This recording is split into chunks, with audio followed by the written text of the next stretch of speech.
नमस्कार दोस्तों, मैं Rajneesh Sharma soul insights platform पे फिर आपके बीच में।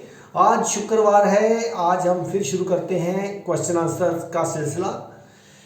बहुत से मित्रों ने बहुत से क्वेश्चंस पूछे हैं। हर एक टॉपिक पे हर बंदा क्वेश्चन पूछ रहा है। अब मैं देख रहा हूँ कि दिन ब दिन लोग बहुत से क्वेश्चन डाल रहे हैं मेरे को व्हाट्सएप पे, टेलीफोनिकली और वैसे भी। तो उसमें कुछ अध्यात्म भी है, कुछ संसारिक भी है और कुछ अंदर की बातें भी हैं। अब सबसे पहले जो मैं क्वेश्चन लेने वाला हूँ वो कोरोना से रिलेटेड तो है ही। किसी मित्र ने पूछा है कि कोरोना में हमें किस प्रकार की डाइट, किस प्रकार का भोजन लेना चाहिए, इसके बारे में हमें गाइड कीजिए।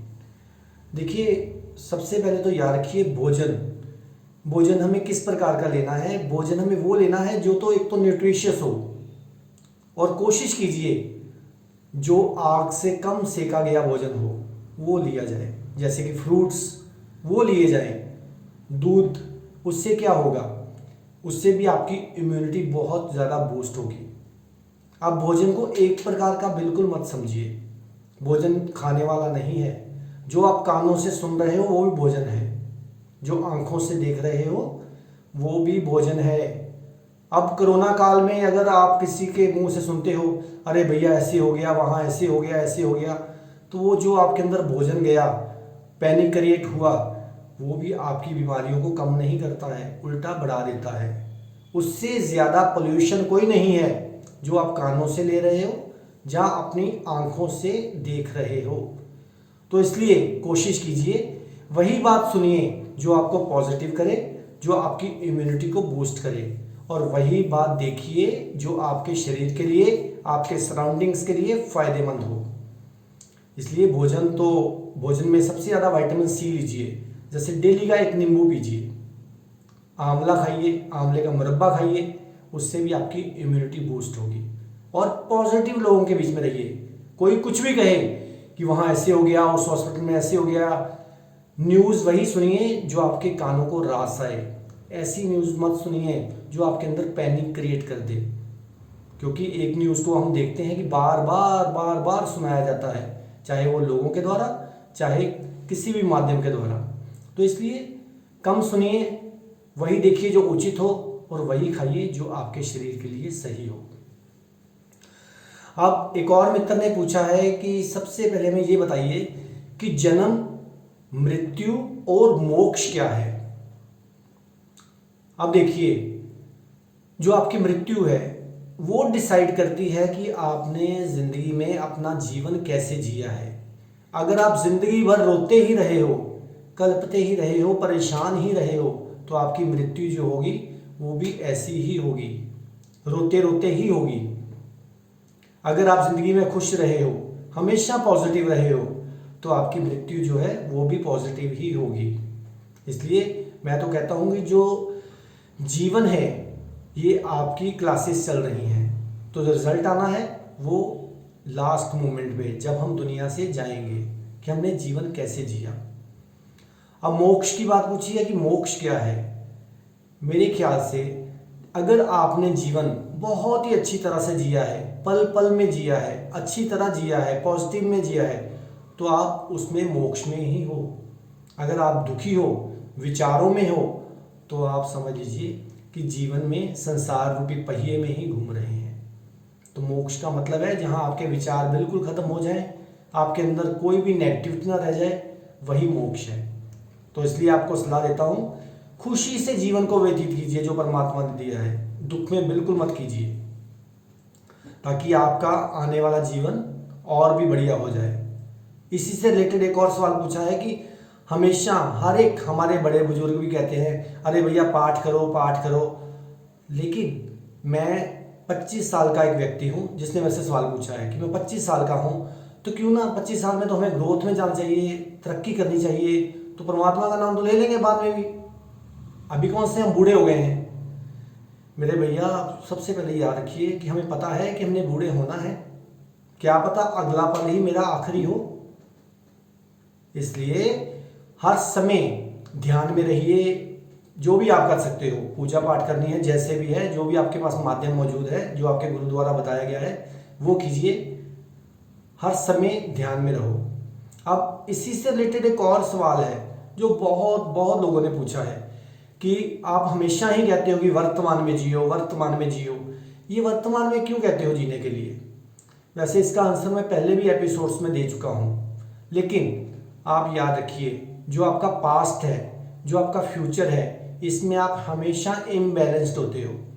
जब आप इम्बैलेंस्ड होते हो तो आप हमेशा दुखों में ही रहोगे, क्योंकि जो पास्ट है उसका साइज भी बहुत बड़ा है और जो आने वाला फ्यूचर है उसका भी बहुत बड़ा हो जाएगा। लेकिन जो वर्तमान है, वर्तमान के पास तो जगह ही नहीं है विचार को टिकाने की, क्योंकि वो क्षण इतना इतना माइन्यूट है, इतना छोटा है, इतना सटल है कि उस पर विचार कोई रुक ही नहीं सकता। तो वर्तमान का वैसे भी मतलब होता है जो वर्तन में आ जाए।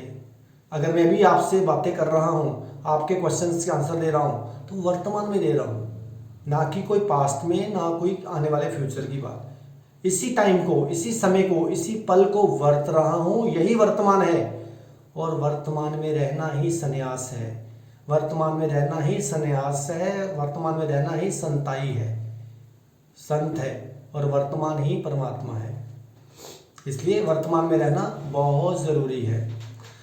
अब एक और मित्र ने पूछा है कि ये जो जादू टोने होते हैं, आजकल बहुत सी वीडियोस आ रही हैं यूट्यूब पे या किसी भी चैनल्स पे या कई जगह पे आ रही हैं, लोग भेज रहे हैं कि जादू टोने से बचिए, जादू टोना। कई इश्तिहार देखे गए हैं जिसमें बोला गया है कि जादू टोने से बचिए, हम ये कर देंगे, वशीकरण, ये वो।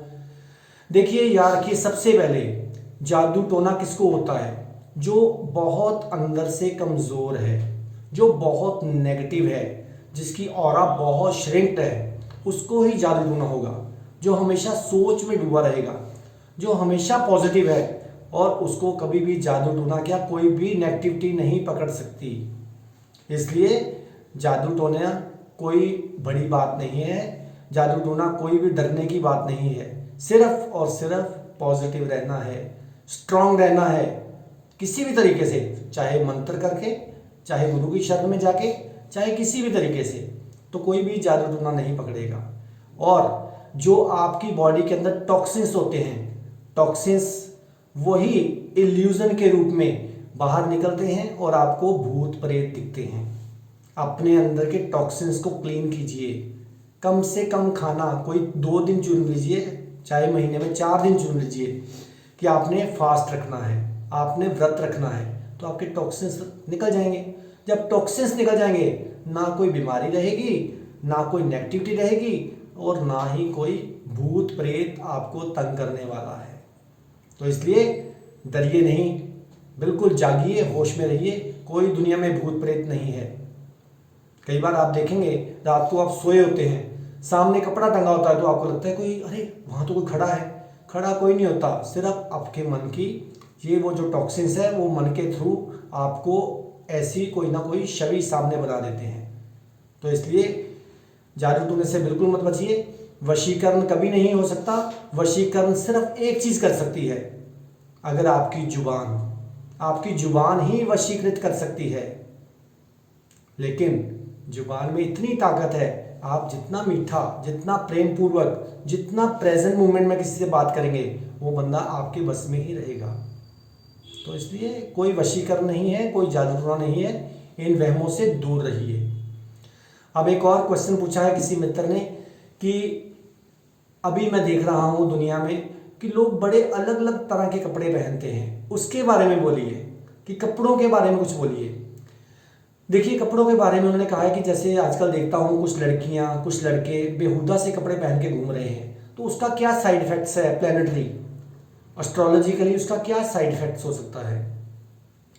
सबसे पहले सुनिए, मैं लड़के के बारे में बताता हूँ। अगर लड़का बेहुदे कपड़े पहन रहा है, ऐसे कपड़े पहन रहा है जिसमें उसके बॉडी के कुछ पार्ट्स दिख रहे हैं, तो उसको आने वाली मैरिड लाइफ में अपनी पत्नी का सुख नहीं मिल पाएगा। ना उसको ऐश्वर्य की प्राप्ति होगी, ना सुख सुविधा की प्राप्ति होगी, क्योंकि उसका शुक्र पक्का खराब हो जाएगा। जितना लड़का अपनी बॉडी को एक्सपोज करेगा, उतना ही उसका शुक्र खराब हो जाएगा। आप चेक कर लो, अपने आसपास कहीं आपको दिखता है तो आप महसूस करेंगे कि हाँ भैया, उसके साथ ऐसा ही हो रहा है। अगर आज बंदा खुशहाल है तो कल को देखना उसको नेगेटिविटी आ ही जाएगी। अब अगर कोई लड़की ऐसे कपड़े पहनती है जिसमें उसकी बॉडी एक्सपोज ज़्यादा होती है या ज़्यादा कुछ नेगेटिव दिखता है, तो उससे क्या होगा, उसका जुपिटर बृहस्पति खराब हो जाएगा, उसके पति के सुख में कमी आ जाएगी, जहाँ विचार नहीं मिलेंगे, जहाँ आपके डिफरेंसेस क्रिएट हो जाएंगे, जहाँ अलग हो जाएंगे, जहाँ पति को कुछ ऐसा कष्ट आ जाएगा जो डायग्नोज ही नहीं हो पाएगा। तो इसलिए मैं लड़के लड़कियों को और हर एक इंसान को कहता हूँ कि अपने तन को जितना ढक के रखेंगे उतना ही आपकी एनर्जी बाहर नहीं जाएगी, आपकी एनर्जी जो कि इंसान को ऊंचाइयों पे ले जाती है। अगर हम वही एनर्जी खराब करते गए तो क्या होगा भैया, क्या होगा, फिर आपकी कोई भी डिज़ायर्स फुलफिल नहीं होंगी। तो इसलिए ढंग के कपड़े पहनिए, ऐसे कपड़े पहनिए जो थोड़े थोड़े ढीले हों, उससे देख लेना आपको गुस्सा भी नहीं आएगा। आप देखिए आर्मीज को, पुलिस को यूनिफॉर्म हम टाइट क्यों पहनाते हैं, ताकि वो स्मार्ट रहें, चुस्त रहें, और उतना ही उनको गुस्सा भी आता है। लेकिन किसी संत के देखिए, या पहले हमारी जो माताएं थी, या अभी भी जो कई लोग हैं जो सूट्स पहनती हैं, उससे आप देखिए उनको गुस्सा बहुत कम आता है। जितने हम टाइट कपड़े पहनेंगे उतना हमें गुस्सा भी आएगा और हमारे अंदर नेगेटिविटी भी प्रोड्यूस होगी। इसलिए ढंग के कपड़े पहनिए, अच्छे कपड़े पहनिए और अपने जीवन साथी को खुशहाल और खुश रखिए। उससे आपके सारे के सारे ग्रह बिल्कुल ठीक हो जाएंगे। अब और भी कई सवाल हैं, एक और क्वेश्चन लेता हूँ जाते जाते। किसी ने पूछा है कि ये जो सुनामी आती है समुद्र में, वो कैसे आती है, जहाँ हमारी बॉडी में भी क्या सुनामी आती है। अब देखिए, मैंने पहले ही बताया था कि जब पूर्णमासी होती है, अगर बाहर टाइट्स आते हैं तो हमारे अंदर भी टाइट्स आते हैं, क्योंकि अगर 72% पानी अर्थ पे है तो 72% हमारी बॉडी में है। ये शायद मैं पहले भी बता चुका हूँ। लेकिन अब देखिए, समुद्र में सुनामी कब आती है, जब उसमें नमक की मात्रा इम्बैलेंस्ड होती है, तब सुनामी आती है। तो आपकी बॉडी के अंदर सुनामी कब आती है, सुनामी का मतलब आपको लूज मोशंस या वॉमिटिंग कब आती है, जब आपके अंदर भी नमक की मात्रा कम होती है। नमक का मतलब क्या है, एनर्जी। अगर आपके अंदर एनर्जी की कमी होती है तो आपके अंदर भी सुनामी आती है। तभी जिसको लूज मोशन लगे हों, जहाँ वॉमिटिंग आ रही हो, तो डॉक्टर्स क्या कहते हैं, अरे भैया इसको ORS का घोल दो, इसको नमक और मीठा दो, नींबू पानी दो, ताकि आपके अंदर नमक की मात्रा पूर्ण हो सके। तो अपनी एनर्जी को सेव कीजिए, फालतू कामों में एनर्जी बिल्कुल मत वेस्ट कीजिए, ताकि आपके अंदर में किसी भी प्रकार की एनर्जी की कमी ना आए। वही एनर्जी आपको परमात्मा को मिलाएगी, वही एनर्जी आपको बड़ी बड़ी गाड़ियों का, बड़े बड़े घरों का, बड़ी बड़ी अच्छी चीज़ों का सुख देगी। एनर्जी तो वही है। तो इसलिए एनर्जी को सेव कीजिए, अपनी बॉडी को टोटली नेचर के हवाले कर दीजिए और नेचर के अकॉर्डिंगली जिए, ताकि आपके अंदर एनर्जी बरकरार रहे और आप तरक्की पाते जाएं। बहुत से सवाल हैं, लेकिन अगले शुक्रवार उसका आंसर दूंगा। तब तक आप मेरे चैनल को सब्सक्राइब कीजिए, soulinsights_RV रजनीश। तब तक आप खुश रहिए, आबाद रहिए, जिंदाबाद रहिए। नमस्कार।